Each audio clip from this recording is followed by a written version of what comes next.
আসসালামু আলাইকুম। আজকে জুবা শহরের যেই ইউজুয়াল যে প্লটগুলি, সাউথ সুদানের এই শহরের প্লটগুলি খুবই সুন্দর করে দাবার গুটির মতো করে সাজানো, দাবার বোর্ডের মতো করে সাজানো। প্রত্যেকটা প্লটের সাইজ হলো 20 meter by 20 meters, 400 square meter, 4000 square feet কিংবা 5.5 কাঠা 6 কাঠার মতো। আপনি 2800 স্কোয়ার ফিট বিলটা পেরিয়ে পাবেন।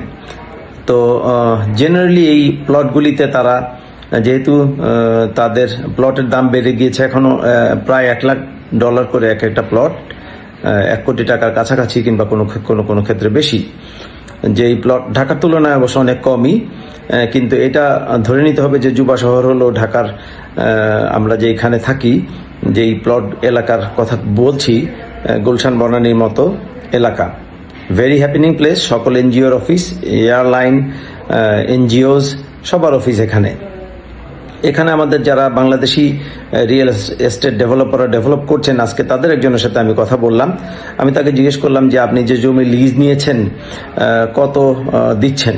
তিনি বললেন যে তিনি $1,000 মান্থলি রেন্ট করেছেন তার প্লট, কিন্তু ডেভেলপমেন্ট করবেন উনি G+3, মানে 3 তলা বিল্ডিং তিনি তৈরি করবেন 17 বছরের জন্য লিজ। তো আমি ওনাকে জিজ্ঞেস করলাম 17 বছরের জন্য লিজ নিয়ে আপনি 3 তলা বিল্ডিং তৈরি করবেন, এটার যে খরচ আসবে বাংলাদেশের হিসাবে যদি আমি খরচ ধরি 2200 টাকা স্কোয়ার ফিট, তাহলে আসে প্রায় 2 কোটি টাকার মতো। আর সাউথ সুদানের যদি আমরা খরচ ডাবল ধরে নেই, তারপরে প্রায় 4 কোটি টাকার মতো খরচ চলে আসে। তো আপনি এটা থেকে আপনার রিটার্ন অন ইনভেস্টমেন্টটা কবে হবে কিংবা কিভাবে হবে, তিনি আমাকে বললেন যে তাদের ক্যালকুলেশন যথেষ্টই ভালো, যে তিনি 6 কাঠা প্লটে 3 তলা বিল্ডিং তিনি করে প্রায় 2800 স্কোয়ার ফিট পাবেন প্রতি ফ্লোরে, এবং প্রত্যেকটা ফ্লোরে তিনি টোটাল 50টা রুম পাবেন। এই 50টা রুম তিনি নির্দ্বিধায় $100 করে ভাড়া দিতে পারবেন, তাহলে $5,000 আসবে মাসে, বছরে আসবে $60,000, আর টাকাটা উঠে আসতে তার লাগবে হলো 6 বছর, মানে 15%। তিনি যদি সাউথ সুদানের হিসাবে তিনি করে থাকেন, আর যদি বাংলাদেশের হিসাবে কস্ট, কারণ এখানে সিমেন্টের দাম বাংলাদেশের আমি জেনেছিলাম যে বেশি, আসলে দেখি খুব বেশি নয়, বাংলাদেশের ডাবল কিংবা একটু কম। বাংলাদেশের যদি এক বস্তা সিমেন্টের দাম 500 টাকা হয়, এখানে হয়তো 800 টাকা কিংবা 900 টাকা। রডের দাম ডাবল, কিন্তু আবার লেবার কস্ট কম। সেই তুলনায় কনস্ট্রাকশন কস্ট আমি ধরে নেই বাংলাদেশের ডাবলও যদি হয়, তাহলে তার খরচ চলে আসবে হলো 5 বছর 20%।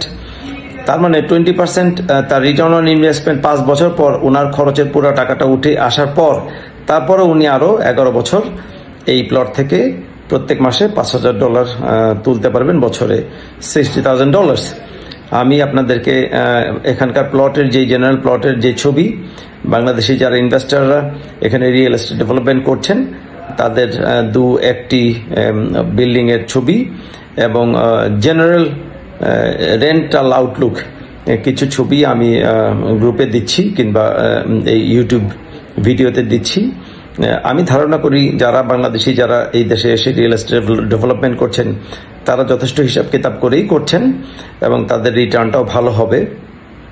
ধরে নিতে হবে যে তারা খুবই এন্টারপ্রেনারাল এবং এনথুজিয়াস্টিক, এবং আমি মনে করি তারা ভুল করছেন না, ভালোই রিটার্ন পাবেন বলেই তারা even without being a citizen, তারা রেসিডেন্সি কিংবা লং টার্ম ভিসা নিয়েও বাংলাদেশ থেকে এসে রিয়েল এস্টেট ডেভেলপমেন্টে তারা কাজ করছেন।